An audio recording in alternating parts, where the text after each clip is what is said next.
Another day, another pagkakagastusan na naman.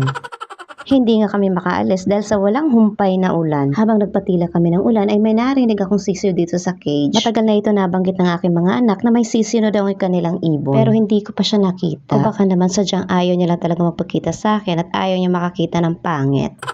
Nagsimula na nga kami maglakad ni ate dahil medyo paambon-ambon na lang naman. Wala ngayon sa jowa kaya lakad is life. Dito nga kami nagpunta para pa-check up si ate kaya pagkakagastosan na naman ito. As usual, kami na naman ang pinakahuli. Pagkatapos magpa-check up ay bumili lang kami tinapay at umuwi na rin kaagad sa aming bundok. Nung makarating kami sa bahay ay naghugas na kagad ako ng kamay dahil gutom na naman ako. Hindi na muna ako nagpalit ng damit, ang mahalaga ay nakapaghugas na ako ng kamay. Dahil uunahin ko pa ba ang pagpapalit ng damit ay 4 na nga paningin ko sa gutom. Napaspas na rin naman siguro yung germs na kumapit sa damit ko. Pero sabi nga nila, hindi rin naman daw masyado maganda ang sobrang linis sa katawan. Kaya tingin ko ay okay lang naman tong ginagawa ko sa buhay.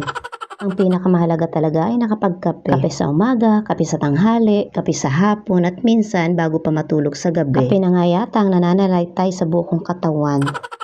Alam ko naman nakaka-relate kayo sa akin.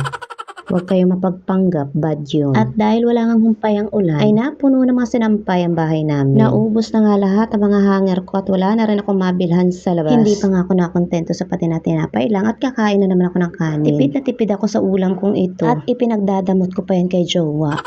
Sinunog ko na pati ang mga germs na kumakapit sa akin. Para madala at huwag na silang kapit ng kapit kung kani-kanino. Bago pa man papapunta kung saan-saan ang aking mga sinasabi ay kakain na ako at magpapalit na rin ako ng damit.